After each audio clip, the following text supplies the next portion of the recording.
అక్క ఇవాళ బాగా కొద్దున్నదేంది కోపం వస్తున్నా. దొండకాయ కూర ఉంటున్నానా? చికెన్ ఉంటే బాగుండా? మరి ఎందుకు అలిగినావు? ఒకటి ఉంటే ఒకటి లేదు. కోపం వస్తుంది. ఎడుస్తేమో కొద్దిసేపు వదిలిపెడితే ఇంతకు పల్లీలు లేవా నేనా? పల్లీల ముచ్చట నీకెందుకు వస్తుంది?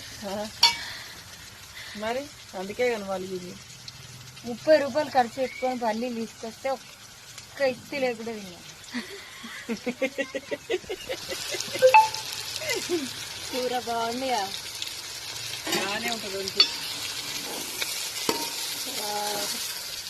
పల్లీలు అయితే పోస్తున్నారు మాట గుర్తు వంకాయ కూరలే. నాకు వచ్చిన బాధ ఎవరికి రావట్లేదు. ఈరోజు మొత్తం మరి కూర వండుకుంటే నవ్వుడే జరుగుతుంది. తింటామో తినవో కూడా తెలియదు. ఆవిరి తినగలుగుతామో తినలేదు.